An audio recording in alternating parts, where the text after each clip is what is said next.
পৃথিবী আজ যুদ্ধ যুদ্ধ খেলার আগুনে পুড়ছে। একটা সীমান্ত হয়ে ওঠে রক্ত নদী, মানচিত্রের রং বদলায়, আর মায়েরই চোখের জল রংহীন বৃষ্টির মতো ঝরে যায়। আকাশে উড়ে বেড়ায় মৃত্যুযান। মনে হয় সেই আকাশও ক্লান্ত হয়ে পড়েছে মানুষের এই নির্মমতায়। শিশুর খেলনা, বই, ব্যাগ পড়ে থাকে ধ্বংসস্তূপে। সে জানে না যুদ্ধ কি, তবু তার শৈশবকে মেরে ফেলা হয়েছে বিনাশী আগুনে।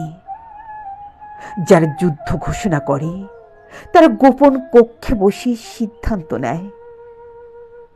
তাদের কণ্ঠে থাকে মানবহিতৈষী যুক্তি, আর কাগজে থাকে নিখুঁত হত্যাযজ্ঞের পরিকল্পনা। প্রচণ্ড বিস্ফোরণে সেই যুক্তির ভাষা হারিয়ে যায়। শুধু শোনা যায় অগণিত মানুষের আর্তনাদ। যুদ্ধ মানে কোনো বিজয় নয়, পরাজয়ের দীর্ঘ ছায়া, যেখানে প্রতিটি মৃতদেহ এক একটি অসমাপ্ত গল্প, অর্ধেক লেখা চিঠির অস্পষ্ট গোংরানি, আর কখনো না ফেরা গোধূলি আধার। যুদ্ধ চাই না, কারণ একটি বুলেট শুধু একজনকে হত্যা করে না, হত্যা করে ভবিষ্যৎ, স্বপ্ন, একটি সম্ভাব্য পৃথিবীকে।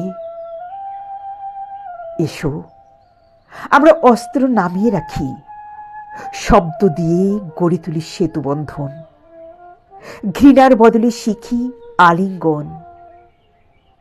কারণ মানুষই পারে মানুষকে বাঁচাতে, যুদ্ধ কখনো পারে না।